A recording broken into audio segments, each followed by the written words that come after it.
The Strategic Hotbox with Dr. Brandi Stankovic. Discussing leadership, business, and how to take control of your life and achieve greatness. From the streets of Las Vegas, energized, informed, and never diluted. It's time to kick some ass. Oh, I'm sorry. Hello. It's your girl, Dr. Brandi Stankovic. We're here on the Strategic Hotbox, and I have my good friend, Zach Harmon, here with me. Welcome, Zach. Doctor, thank you. Happy to be here. And we are going to talk a little bit about crafting the soul. Let me break it down. As you know, in the Strategic Hotbox, we learn, we love, and we kick ass. So we learn a little from subject matter experts that are in all different types of industries. The cool part about today is we're going to dig into the music industry a little bit and the passion and the art that comes from being an artist in music, being a singer and a songwriter. And then we'll talk about love and the importance of relationships and getting to know people and networking and all of that in business as well. And then, of course, Kick-Ass will leave you with some tools that you can start executing on today. And, of course, because there's a guitar near, we just had to crack a beer, right? Yeah. I mean, it's definitely, it may not be noon when you're watching and listening to us, but it's afternoon here in Las Vegas right now. And as you know, when we talk to different subject matter experts, we like to bring people in to kind of keep it real, keep it grounded, keep it authentic of what it really takes to be special in different areas. So with that, I would like to formally introduce Mr. Zach Harmon, who you've been singing and doing the music game for a minute now, haven't you? Yeah, probably about 20 years or so now. Wow. 25, yeah. But I want to say it right off the bat. You have a song on the radio. I do. That is so exciting. Yeah, it was my first little big push I'm making now. It's starting to happen. So all right. Now I'm here. So is that kind of like the movies? Is that the all right? Yay! I'm glad that we're part of your journey. Is that still a thing, like in the movies where you're driving along and then everybody stop everybody and be like, "Oh my gosh, this is my song on the radio." Yeah. Well, I actually wasn't there when it played either. I haven't actually caught it live yet, which is funny. They don't really let you know too often, like when they're going to rotate it. Mm-hmm. But I know it played at 4:10. PM, and I was like, hey, that's a pretty good time slot. Yeah, it's not at 2 a.m. Yeah, it's right. It's not the middle of the night. We're like, we're just going to slip this one in here. Yeah. That's when people are actually in their car. Yeah, definitely. I always had the end goal, with music, the dream, really, as far as like legacy and all that, to have a song on the radio someday. Yeah. Where when my kids are driving with their kids, they'd be like, hey, that's Grandpa Zach. Oh. So I guess I'm a little ahead of the game on that already. I love that vision. Yeah, I love that vision. Hopefully it lasts, though. We'll see. Because I think the hard part now with how easy and accessible some of these online tools are, anybody can have a song on Apple, or anybody can have a song on some of these other platforms. So having it on the radio, that's not something that just anybody can do. Yeah, radio is still pretty untouchable for a lot of people, I feel like, and I'm just like super blessed. I couldn't be happier about how that's going. So one thing, I love poetry, right? And so I've always thought I would love to be able to turn some of my poetry into music, but I don't know enough about the mechanics of music and things. What does the songwriting process look like? It is tough, and it's basically you just got to keep shooting for it. Sometimes you'll write a line that it sounds really good on paper, or looks great on paper, and then you try to actually extrapolate that to the song itself, and it doesn't quite add up. Yeah. I'm definitely very much like a rhythm of the words kind of person. So, and I also try to cram a ton of syllables in. I talk very fast, as I'm trying to slow down for today to make sure it's clear, but I talk very fast, and so my music in a big way definitely is a part of that as well. So a lot of times I'll be like, wow, I put about 4 too many syllables in that line. And I'll have to cut something out. Yeah. Then you have to get really creative, as far as, luckily you're allowed to use a lot of slang in music. There's not really a whole lot of rules there. Yeah. But the songwriting process for me, at this point, now that I've been writing for so long, it's really about having a good idea. Yeah. I try to cut out the crap, even if a line sounds great, if it doesn't make sense, if it doesn't have meaning to it, I really don't usually like to push through. Like, I don't like it to be cheesy or anything like that either. Sure. And there's a fine line there. I guess a lot of my songs could be called cheesy, I suppose, but I guess I try to avoid, something that's this fake or processed. Right. Yeah, exactly. Do you start with lyrics then, or do you start with the melody? I usually start with lyrics, although the more guitar I play and the better I'm getting at guitar, which is, it's a long haul to get there. I'll just be sitting there messing around with my friends or whatever, playing some songs, and I'm like, oh, it's a great lick. And then in my mind, I kind of already hear the melody, right? And then from there, I'll try to concept the the words based off of the melody I'm hearing in my head. Like what words will fit that can go and sing with that melody there. And so it's like fill in the blanks almost. Yeah. Or if I'm walking down the street one day, and I just have a line strike me, then I will from there be able to extrapolate that to guitar and then write the guitar parts for that. I would say it's probably more of the latter, the latter. Yeah. Usually I'm thinking of, a line, and then I'll write the guitar parts for that. Some guitar. Which is kind of a newer development for me. Right. I have no formal music training. I've had one or two piano lessons in my life, and that's about it. Yeah. So, sorry. And when it comes to the piano, you brought up the piano. Do you write music on the piano as well, or just the guitar? I have actually started playing piano as well. Which has been awesome. Although I recently moved from Cannon Beach, Oregon on the coast to Portland. And I had to leave the piano behind, unfortunately. But I think we're going to be able to find one locally. Usually people are trying to get rid of them. Yeah, they don't want to move them, so they'll give them for free. Yeah. And do you prefer the piano or? Oh, guitar all the way for sure. Oh, really? Yeah, it's mobile. I like to write a lot. I write a lot outside, actually. Oh, okay. Yeah, just go get a cup of coffee or beer. So are the songs always awesome, or have you ever written a shitty song? Oh, I've written so many bad ones, so many bad songs. I've got a master list now that I've started to put together, and I think I've got about 75 on there that I like, that I would like to produce someday. And then I've got probably 50 journals full of other songs. Most of them are 3 or 4 lines. Yeah. A lot of what I found is when I write a song that I think is good, but I'm not sure, I'll sleep on it, wake up the next day and be like, how is this? And then the next day I'm always, more often than not, I'm like, no, that doesn't cut it. That was drug induced. Exactly. I don't know what I was thinking. Too tired. Yeah, been there, Zach. Yeah, woken up the next day going, yeah. What was happening last night? Smoked too many doobies. Yeah, exactly. Are there artists or musicians, songwriters that have inspired you along the way? Oh, so many. Yeah, it's hard to pick, and I know I'm going to leave some people out here, but they don't know me, so I don't think they'll mind. But of course, Bob Dylan.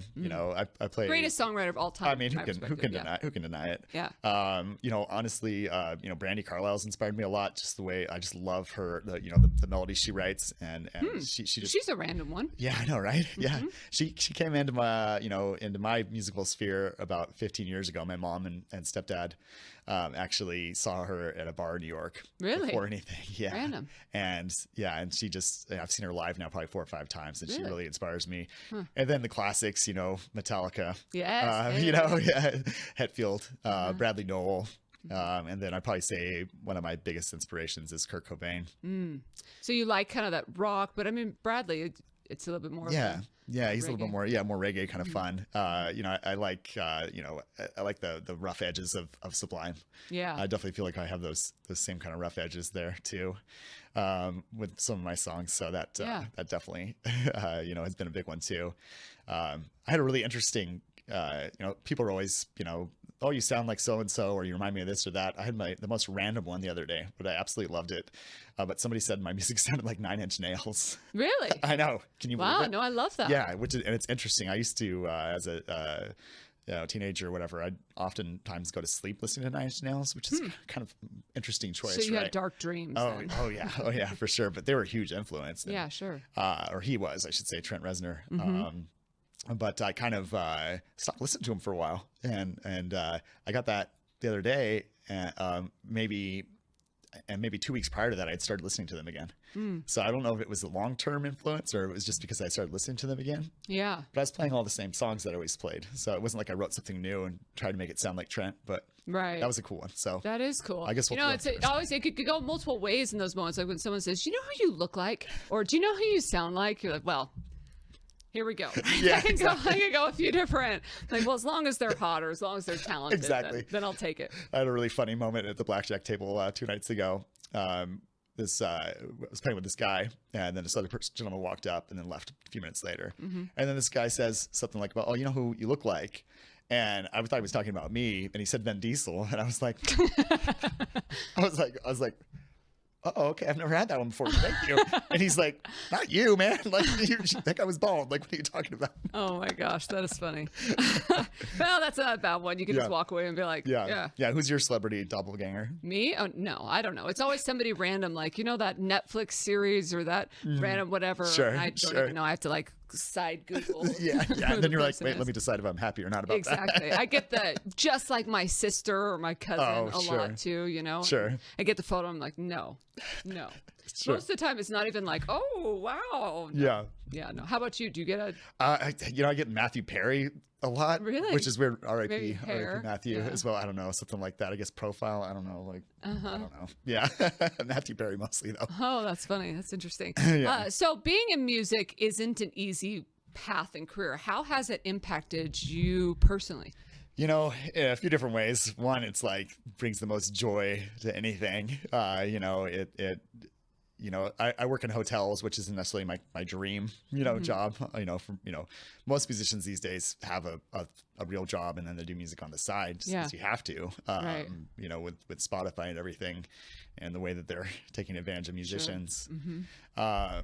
I would say that it's it brightens every day though in my life for sure. It's always something I can go to the well for, and once you get an instrument, you can play for free. Well, strings are expensive, etc. But it's something that no matter what's going on, you always have access to it, and so it's kind of like just it's like knowing that you can always go back to the well to get some water. You can always go back to the music. And have you passed it along to your kids? Oh yeah, definitely. I gave my oldest son Austin, or Ozzy. Shout out to Ozzy, Dylan, Caden. Love you guys. I give him my Fender, red Fender that that Lindsay had bought me years ago, and a little amp and stuff like that. So he started to play. My daughter is an amazing singer. Really? Incredible. I can't wait to sing with her again. We've recorded a couple of songs together. Oh, cool. that I still listen to often. And then my youngest Dylan, he has started to love the piano as well. Really? And we had a drum kit in my living room up until recently. Why on earth would you do that to yourself? It's so fun. So fun. We basically changed the living room to a studio. So I have a piano. I've got 10 guitars in there. We've got the drum kit. We've got a bunch of amps, a bunch of mics set up. You're like a regular Partridge Family at this point. Pretty much. We've never gotten the foursome together, to all play at the same time, but that'll be a bucket list goal for sure. We'll get Caden on the mic, and then Ozzy will play the lead guitar, play some rhythm, and Dylan can maybe hit the drums. I love it. Yeah, that'd be good. What will your band name be? Oh man. The last name Harmon, it's like there's got to be something with that, right? Yeah, it's like the Harmon Quad or something like that. I don't know. When you're writing music, whether it's with your kids or just in general, do you try to be open to a broader audience, or do you try to just feel the moment? I don't feel like I write to appeal to anybody, but I also feel like everybody that hears my music, not to brag or sound braggadocious or whatever, but I feel like a lot of folks do really connect. I write a lot about love, like everybody does, and heartbreak and such, and that's really when I kind of started jumping off musically, when I started really dedicating myself to it. When you started feeling a lot of love, or feeling with heartbreak? The opposite. Yeah. When my ex-wife and I, when we split up, I had so much sorrow and nowhere to put it. And so I started writing, about it. And it's, what would you say? 90% of songs out there about love and relationships, I think, overall. There's some songs about teacups and stuff like that too, I suppose. The kid one. Yeah, but most. Did you think that your music career led to the split that you had, or no? I think golf and booze led to the split. Yeah, good old golf and booze. Yeah, but it's kind of. I know that when my best friend Andy passed away, that was a huge contributor for me with art, with painting. Sure. And so in darkness sometimes comes an avenue. Exactly. Yeah. So I definitely think that for sure it was contributed to that. Oh, yeah. Do you like to collaborate with others? I do a little bit. Do you prefer to work alone? I prefer to work alone for sure. I've collaborated a little bit, with my this girl I'm in love with, my ex-girlfriend at this point, but we're still, does she know that you're still in love with her? Oh, yeah. What's her name? I saw her before I flew out. Louise, if you're listening. Miss Peters. Louise. Yeah, no, I saw her the night before I left, and we talked. But she and I, it's kind of a funny story. I hope she hears this. But she and I would collaborate a little bit. She's a painter, so she would always paint while I played music and stuff like that. And but she also likes to write. She's a very bright woman, and she's a music lover. That's how we met. We met at a show, Lily Hyatt show. Shout out to Lily Hyatt, who's great, by the way. You should check her out. Okay. But she collaborated with me on a couple, and then later on, she's like, oh, play this song we wrote. She kept using the we word, and I got a little bristly about it. I was like, I did like 95.9% of the work on that. Yeah. And that was obviously in a fight, but it was a silly one. But I look back at that, I'm a little embarrassed that I was like so protective. You So have protective. to be. I mean, if it's your creative process. Yeah, it was like my art. I compared it to her. If she had this beautiful painting and I walked up, put a little smudge of blue on the right hand side. It's a painting that you guys did together. We did together. But she did so much more than that too. And looking back, I'm like, oh man, I'm such a jerk. Yeah. Well, no wonder she's an ex, Zach. I know. And then I told her. Sorry, Louise. First, I was advocating, but now I know. I know, right? Well, I've definitely tried to own a lot of those mistakes there, but it's definitely, she gave it out too. But we definitely, I have a feeling we're gonna work things out someday. Good. And what role does emotion play though in that process of writing music? And I just like. Sometimes it can be distracting, right? I mean, it opens the portal in one way, and then another it kind of will drive you nuts too, because all you can think about is one thing, and you feel like you've already written about that one thing a million times before.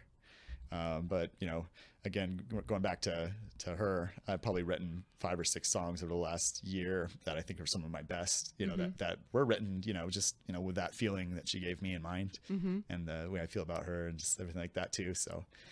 Pretty big role, I think. How does a woman move on from dating a musician? Right? Oh, gosh. Is there anything better than having a song written for you and about I know. you? Oh, tell me about it. I don't know. I wish someday someone would write a song about me. But, maybe. Who knows? I don't know how someone moves on. I do know that I saw this funny thing the other day about, it was like just some silly meme or something like that about how girls should disrupt the natural order of things and flirt with the drummer or the bass player instead of the guitar player or the singer. I don't know if I can commit to that. It just blows up the whole network. Yeah. But yeah, I'm not sure how. What do you hope that people take away from your music? I definitely, one thing again I love about the responses I get is how much people feel and how much they can tell I feel when I sing and play, and how like connected they feel to the music, and I guess it's like goes back to that like we're not alone thing. Everybody feels it, and I definitely know for sure when I write a song, it helps me grow and move on, from a lot of different feelings. It's like, oh god, I got to put it somewhere. Yeah. And I'll have that forever. That song, that feeling, everything like that. And hopefully someday it provides even more value. For sure. Have there been lessons learned along the way where you're like, if I could go back and do this again, I will not. I will not. Let's see. Or will. Or will. Right. I mean, I would definitely say, picking, committing to bandmates and committing to fellow musicians is really important. There's definitely, there's something, I just moved to Portland and I left behind one of my, best friends and favorite musicians I've ever played with, a man named Josh Daniels, who was my drummer, and he wanted to stay at the coast and I had to go. And I kind of have a feeling I'm going to regret that for a long time. And then also I had met another gentleman there that was willing to play with us as well. His name's Win Alexander, and he's an incredible player. And they were all so amped about playing together, and then I decided to move. And yeah. So it sounds like a lot of your regrets have to do with the people. Yet when I asked you if you want to collaborate, you're like, I work better alone. Well, yeah. So I mean, I love the collaboration 100% when it's time to perform. But I want to be the mind behind the song. I mean, there's a lot of bands that work that way. You talked about Metallica. Doesn't James write a lot of the music and then bring it to the band? Or James and Lars? Exactly. 100%. And it's not that I think I'm any better than anybody else. I just know this is what I want to do. Like, so, what the thing is getting buy-in from folks, right? Like, so if they buy into my music, great, and if they don't, that's okay too. If they don't, don't have to play with me, and obviously when you have those personal connections, you really want them to want what you want as well. But I have a dream and I'm going to chase it. Whether or not it's gonna be by myself or with folks. That was one thing about Mr. Alexander is I talked to him and I was like, you're an incredible songwriter, incredible singer. Why would you want to play with me? You can do your own stuff. You don't need to, you need to be a front man, and, we never obviously got to the point where we were able to really quite figure out how that would look, but I definitely think about that a lot, when you're forming a band is, it's possible to have too much talent in the room, especially if you're as stubborn as I am about wanting to do. And I always said, like, hey, as soon as I get these 70 something songs published, then let's start doing some of your stuff. Do all that. Now it's a completely different genre of music, but I was recently introduced to Connor Price. I think I'm saying that right. You know who I'm talking about? I think I've heard that name. My sons introduced me to it, and we went on a rabbit hole of watching a bunch of his YouTubes. Well, he's a musician or rapper out of Canada. Okay. And he's written a lot of songs that you probably have heard on Instagram at minimum, right? But one of these kind of pathways that he went down, and he's a young man, like we're talking like 20s or something, and he would spin a globe and like stop the globe. And I'm sure some of the people are listening going, yes, this is old news, right? I'm just the old woman in the room is discovering this very trendy thing. But he stopped the globe and then at that country find an artist, a popular artist from that country, and then collaborate with them, right? Oh, wow. And some of the songs are unreal. Like his most popular songs are ones that he collaborated with people like in Germany and in India and in places in Asia. Yeah. And it's insane. And I thought, one, how big picture for this young man to do this is absolutely incredible. It made me giddy listening and looking at it. But what a cool way to bring the world together in a time like now. Oh, absolutely. And I'm available, Connor, if we'll tag him. We'll tag him in the episode. That's one thing about collaboration. I should say too is I would obviously love to collaborate with anybody, and especially if they've established as well. Sure. And it's not if someone says they want to write a song with me, I'll always do it. I'm always happy to like write something new for sure.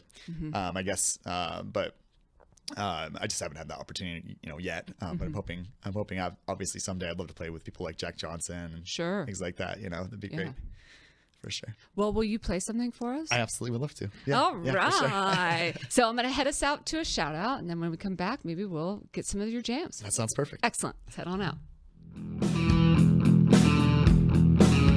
Hi guys, my name is KG. We are currently with in Maboning. Maboning is a place of light in English. I'm with Brandi. You're actually looking at the hard ones. We're still getting a little set up here, and I'm going to throw some quick answer. Do you want to push it up this way or? Okay, there. You're seeing this happen live. That's the best part of the Strategic Hot Box is that we do everything live. And so getting to hear the musician live, getting to hear Zach talking about his path and his process live. Do you have enough room? You got it? Yeah, we got this. Okay. Feel good about it. Well, I think, show everyone what's happening here. Nick is going to try to run out. All right. So as you're getting set up here, I have to ask some fill in the blank questions. Yeah. If I could, I would blank every day. Oh man, go in the sauna. Go in a sauna. I love saunas. Oh, I love that. Me too. I love to sweat. I love being hot. So much prefer being hot. It's hot. I mean, I live in Las Vegas. Maybe it's the lights. I don't know. It's hot. Maybe it's just you're around me. Yeah, I know, you're right? Just a little, exactly. nervous. How long have we known each other? What, like a long time? And you're just getting hotter. It's amazing.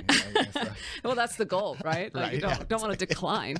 The world would be a better place if there was more love, I think, yeah, for sure. I mean, that's and again, I said not to be cheesy earlier, but I did it myself. But it's so true. Real life. World would be a better place if we all got laid more. That's less. Amen. That's less cheesy. Here. Yeah, let's cheers to that. Cheers. All right, set us up for what you're playing for us next. This is a song I think is appropriate for the moment. Obviously, being in Vegas, this is called "Leaving Las Vegas." I wrote this one during the pandemic. Actually, the first month everything shut down, but. So this is a, oldie but a goodie. Great. Let's give it a shot.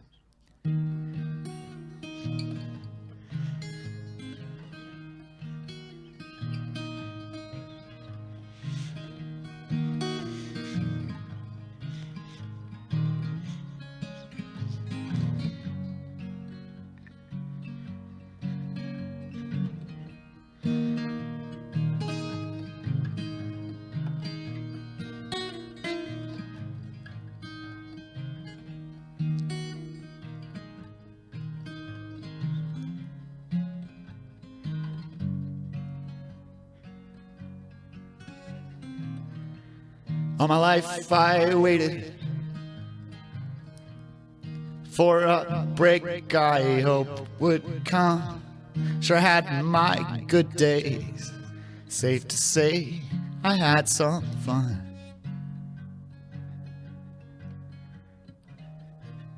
Now I'm getting older. Now I'm not so sure I really lived.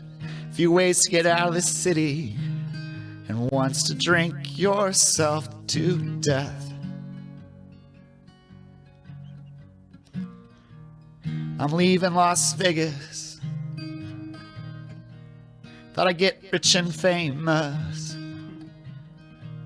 Laid too many bad bets down. Now I don't got a friend left to call in this town, and I'm leaving Las Vegas for good. Leaving Las Vegas for good.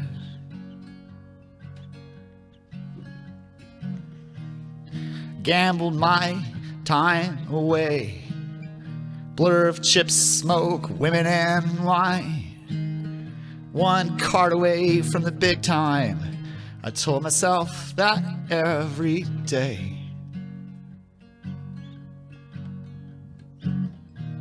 Surrounded by a cruel desert.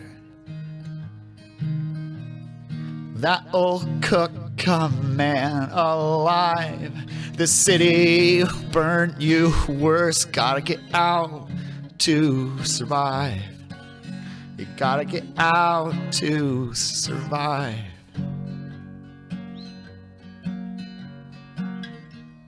I'm leaving Las Vegas. Thought I'd get rich and famous. For those that don't know, you can get this episode anywhere that you like to stream and look at content. Thank you to all of you for being here. Until I see you again, get out there and kick some ass. Leaving Las Vegas for good.